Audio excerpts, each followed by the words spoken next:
Hello everyone, and welcome to the latest edition of our Global Outlook. My name is John Ferguson. I am the Director of Global Forecasting here at the EIU, and I'm joined by Felix Delbruck, our Director for Country Risk Service. Today we want to update you on our forecast related to the Middle East, and in particular Saudi Arabia and also the GCC, the Gulf Cooperation Council, as well as talking about the energy markets, and finally we want to talk a bit about trade. Felix, welcome. Maybe we can start in the Middle East. Can you tell us what's been happening there in the last couple of weeks? Well, as we all know, on the 4th of November, we had a wave of arrests going through Saudi Arabia, 11 princes, 4 ministers, dozens of other high-profile people in the kingdom.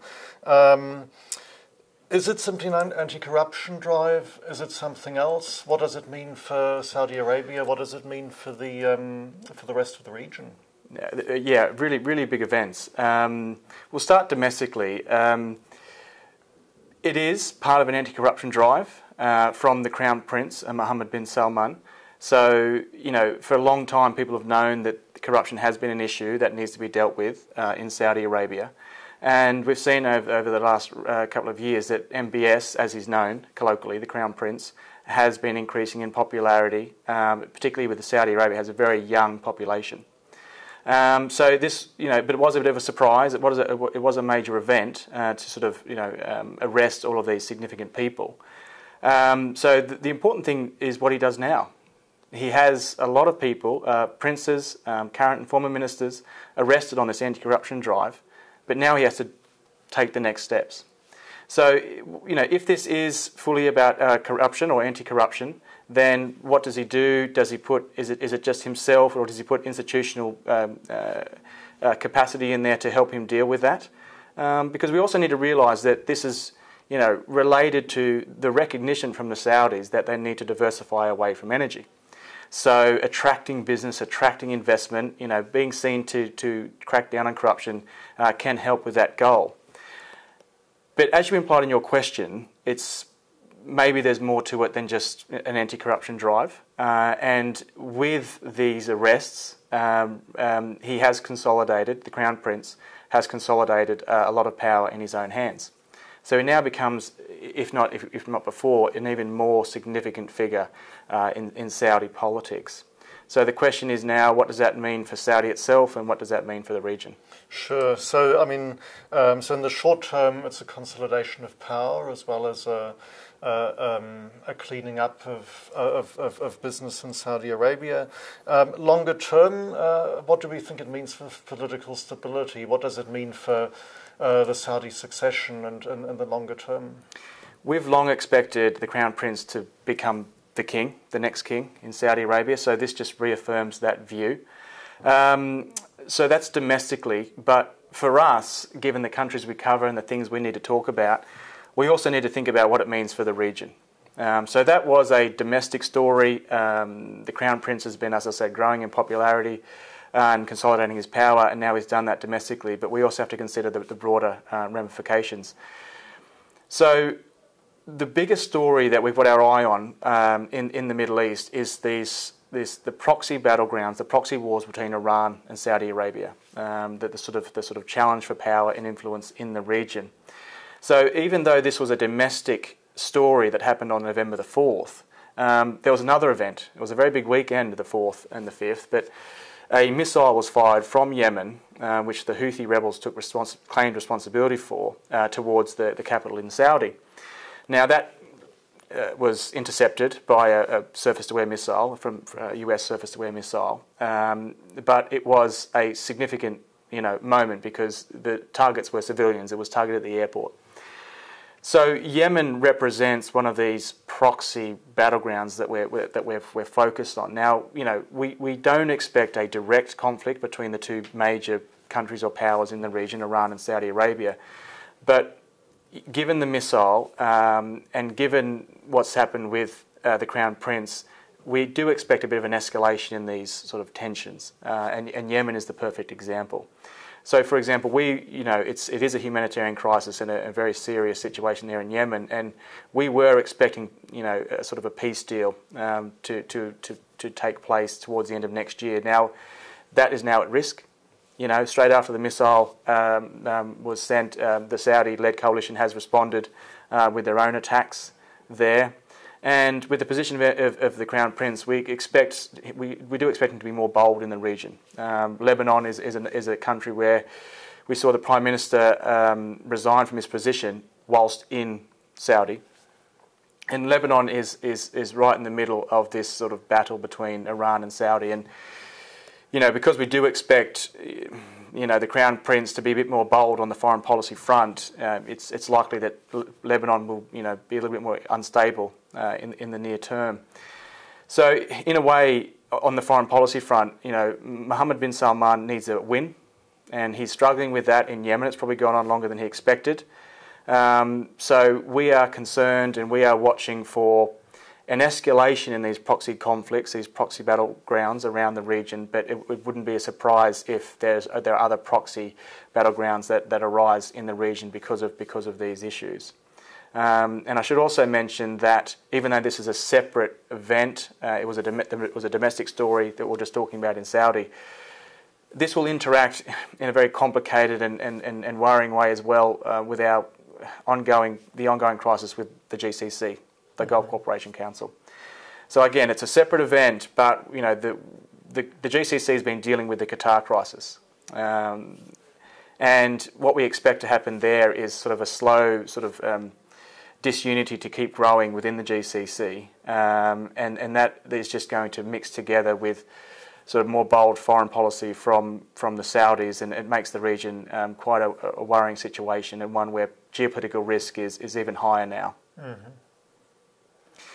So that is the complicated situation that we will keep an eye on in Saudi, in the Middle East, and also the GCC.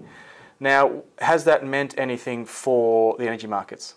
Well, you've spoken about the geopolitical concerns that this has raised. Obviously, it was a very surprising event for all observers, and we did see prices briefly rising as a result to over $64 a barrel after the event and after the intercepted missile strike that you mentioned.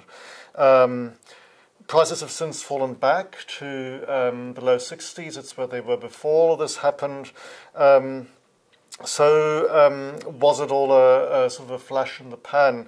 I think initially there was a lot of uncertainty around what this would mean for domestic stability in Saudi Arabia, and some of that uncertainty has diminished a little. So it's become clear that Mohammed bin Salman does have a lot of political support. The bedrock is quite strong. So while this is clearly a sea change in terms of Saudi Arabian politics, it isn't necessarily destabilizing. So I think that's quite significant. I think it's also possible that people have factored in more that he's actually been a major driver of the planned IPO of Saudi Aramco. Right. Obviously, it's in his interest to keep oil prices stable and sustainable.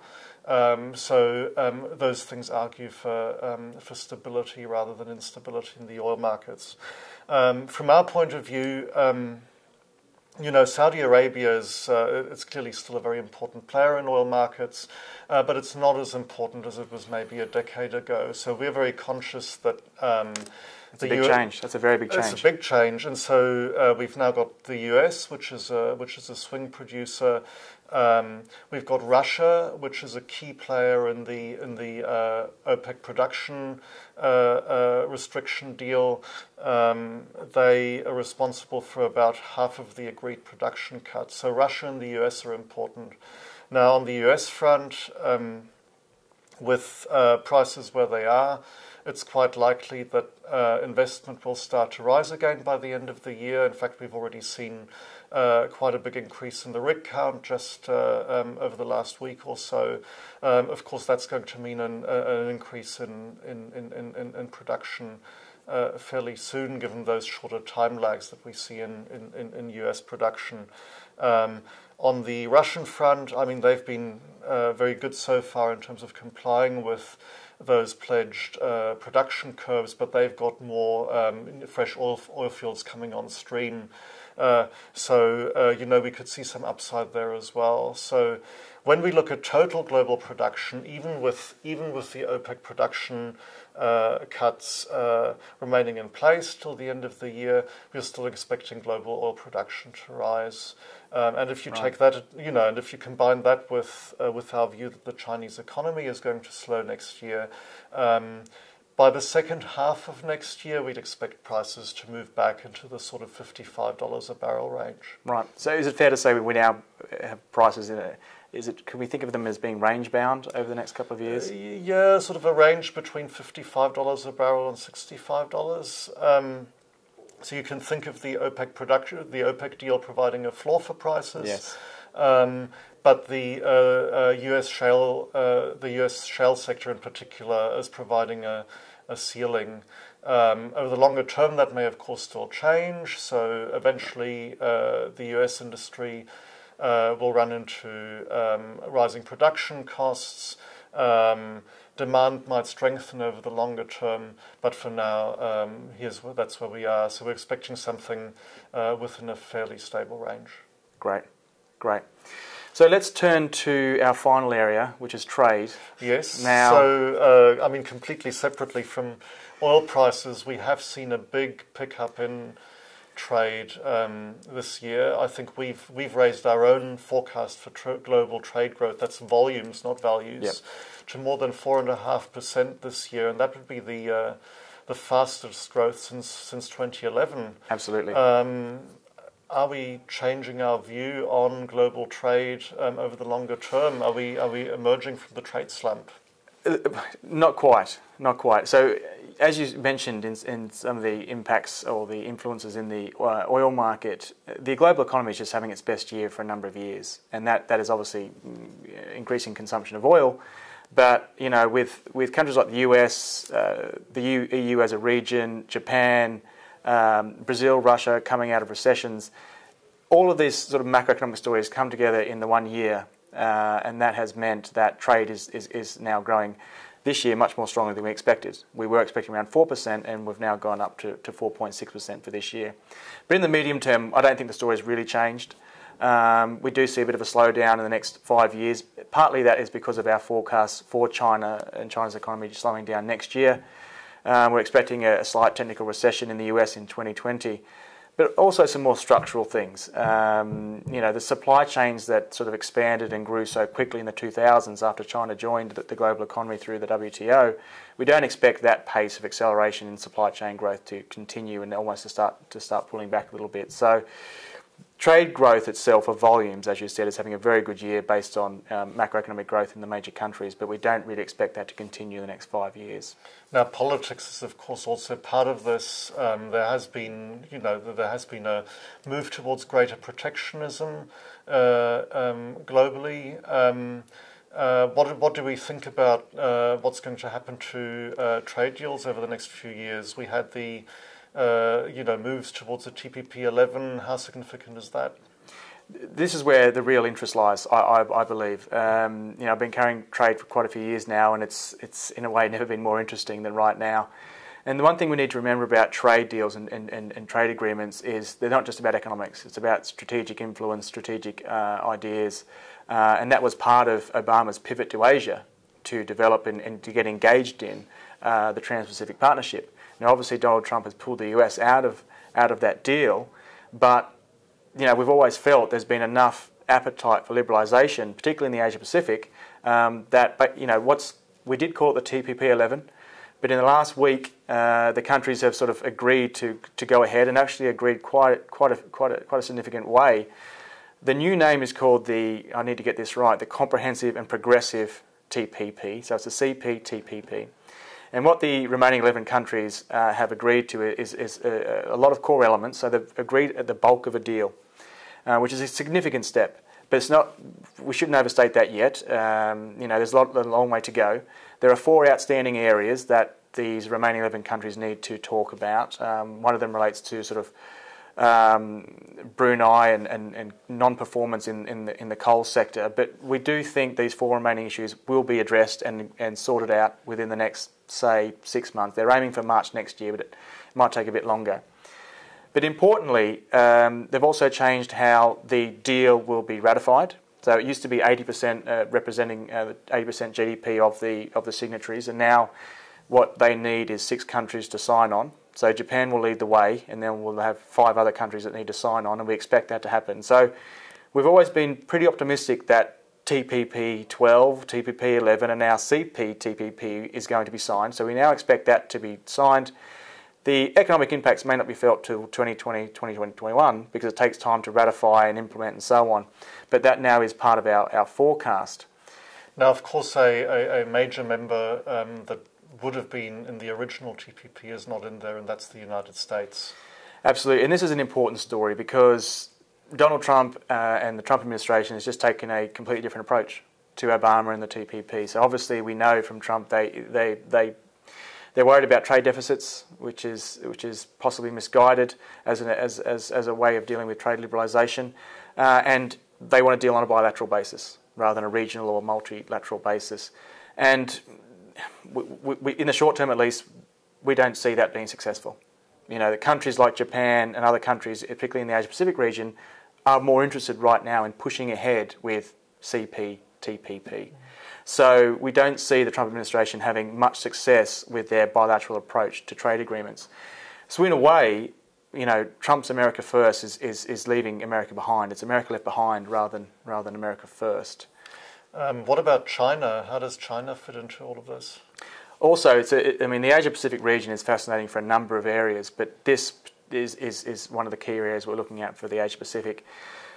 So China it's not a China-led agreement, but it's very much China-focused. The RCEP, the Regional Comprehensive Economic Partnerships. So this is a separate agreement. There's so many acronyms in the trade world. We need to be careful with how we describe these things. But RCEP, you know, we were relatively optimistic that it would be agreed in what we call our 5-year forecast period, but we've now downgraded that. We now don't see agreement on RCEP being reached, being finalised within our 5-year forecast period. So the world's 2 biggest economies, China and the US, are not going to have much success in our 5-year forecast period on the trade agreement front. I've already mentioned the Trump administration and its approach. China, we don't see having success through its RCEP. But I should mention, though, that one of the major initiatives we're focusing on for our clients is the Belt and Road Initiative, the BRI, which was OBOR, another acronym, One Belt, One Road. So China is still in the game. It's just in a game in a different way. It's got its Belt and Road Initiative, which is a major, major initiative. So even though we don't think RCEP will be agreed in our 5-year forecast period, we do recognise that BRI is a major, major initiative. So Felix, I think we've covered everything we need to for today. We've gone from the Middle East to the energy markets and to trade. Thank you very much for your time, and thanks to everyone for watching. We'll be back next month with another update of our global outlook.